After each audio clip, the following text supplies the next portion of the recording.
Yeah, because qualification for the state open outdoors is different. Yeah, it's I think it's 5 per class, and then there's a wild card or something. But this is kind of what's great about Ninja Track is that there is equal between the facilities when you're all at one facility.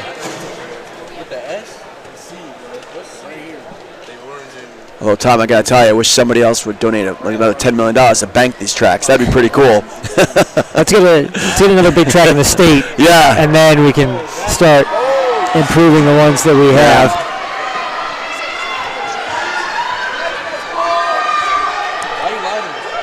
Portland in 4, Coggin-Chog in 5. It's Portland making up the stagger on both teams outside of them. Capital Prep running quickly as well.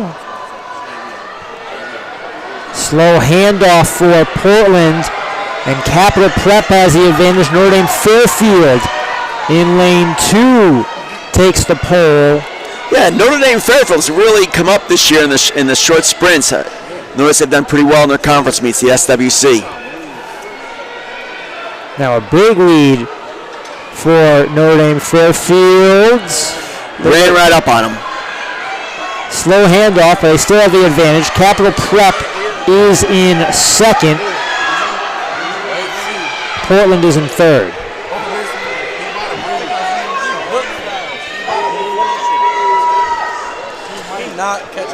Yeah, Notre Dame Fairfield was just purchased by Sacred Heart, so they're going to do some kind of merge between Sacred Heart University and Notre Dame Fairfield. Notre Dame in front. Coggin-Chog has moved into 2nd, but this is a big advantage for Notre Dame Fairfield. Seat time 1:38. That's low 1:36. Like I said, that will stand up.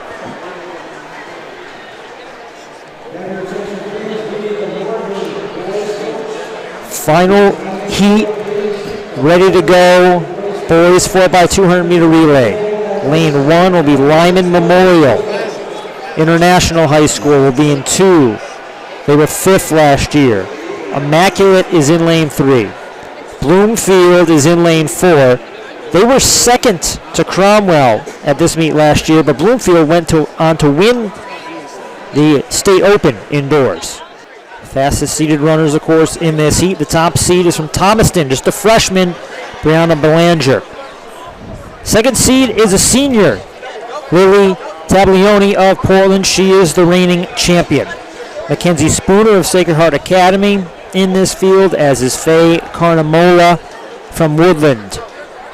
The junior was 5th a year ago. She won both the 1,000 and the 1,600 at the Naugatuck Valley League meet. Olivia Marichik of Plainville, 7th a year ago. Sarah Evans from Hale Ray. Cassandra Silkoff of Derby.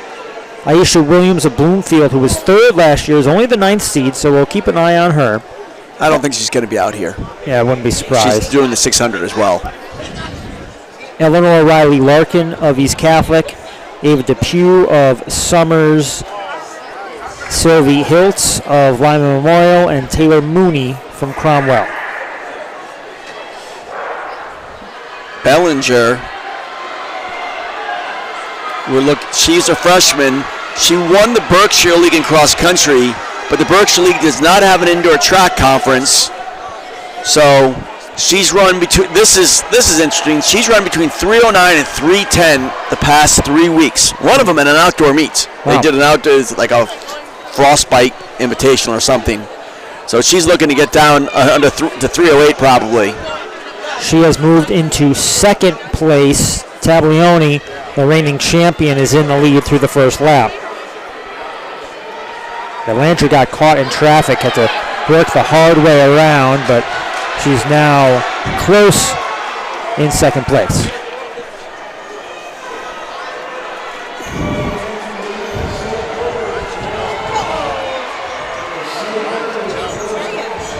They are calling the St. Bernard's boys coach to the timing area, so maybe our boys result isn't as official as we thought.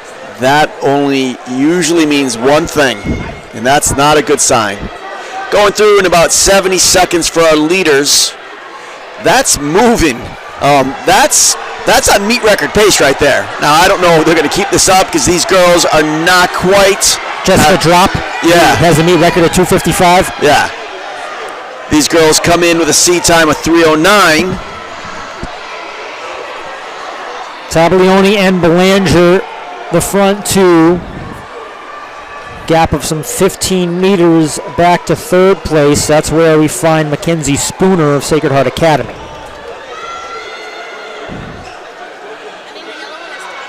Spooner was 6th of the SEC, and she won the SEC Western Division Championship, so she knows what it's like to win, but she's having a tough time hanging out with these two girls who are just blasting out.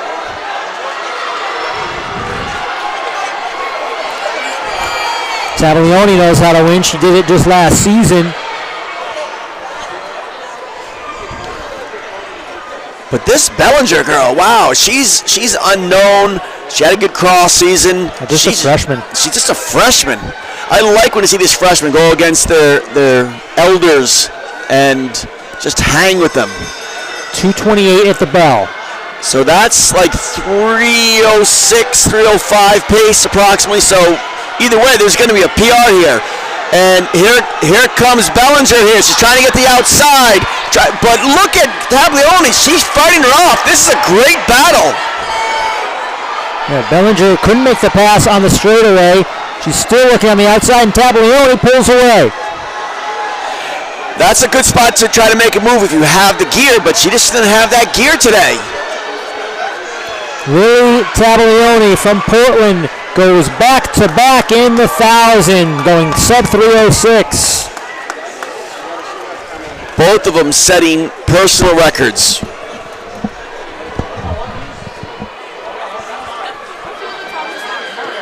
See the rest of the finishers in the 1,000. And we have a disqualification in the boys.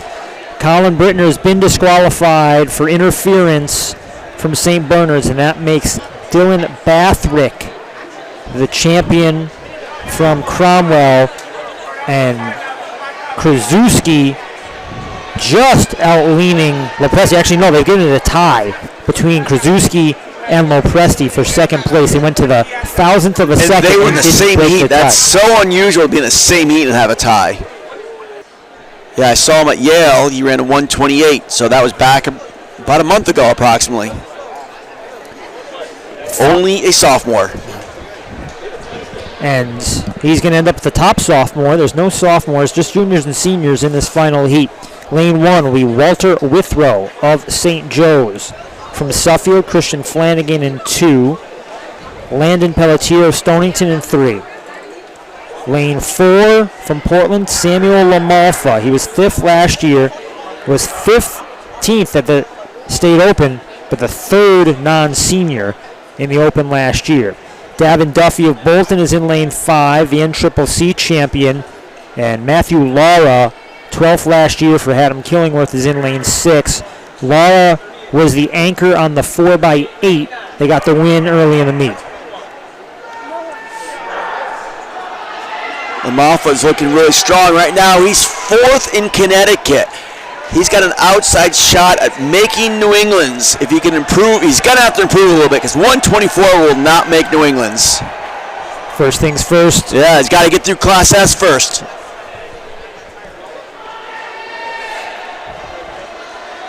As Lamalfa in the red to the front, Flanagan in the blue.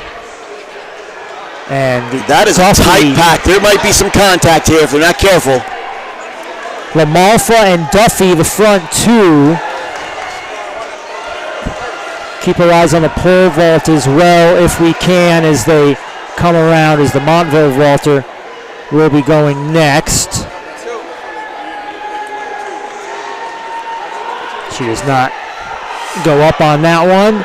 One lap to go. Dallas is going to win this. Dallas is going to win this. In the previous heat, he went through much faster than what these guys are going through. They're going to have to start really moving the last 150 now. 1:26.60 is the time to watch. Lamalfa leads this heat with Duffy second. He's going to need a strong last 100 meters to get in front of Dallas.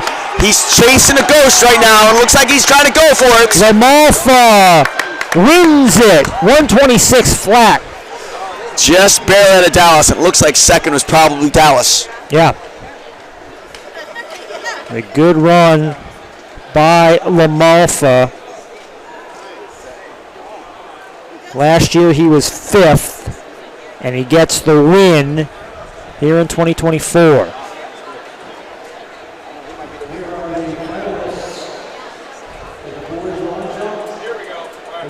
Now the girls onto the track. There will be 3 heats of the 600 meters.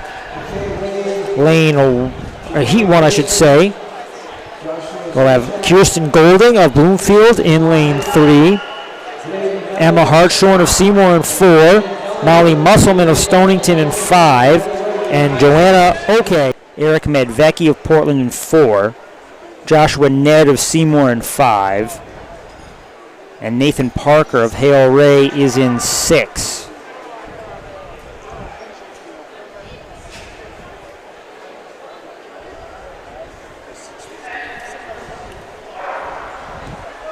Lane 2 empty, so no Pelletier.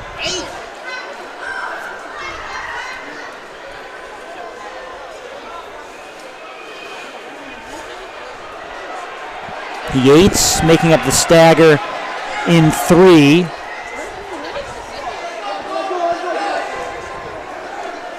Looks like Medvecki of Portland in the lead with 100 to go. Senior from Portland High School, Eric Medvecki, gets the win here in Heat 3. He was on the 4x2 team that finished 7th, and he was 13th in the shot put. Oh, you got to love sprinters that can also throw a shot. Actually, those are the best ones out there. You know, if you could, all good shot putters have to be pretty fast. You have to be explosive. But usually they don't get to run 300. They're not the long sprinters. Yeah, they're not the long sprinters usually. But he's just an athletic kid. You know, just an athletic kid. Heat 4 from Montville, Nicholas James is in lane 1. Well, you know what? He's not in lane 1. It looks like we just have 3 runners in this heat. Okay. Lane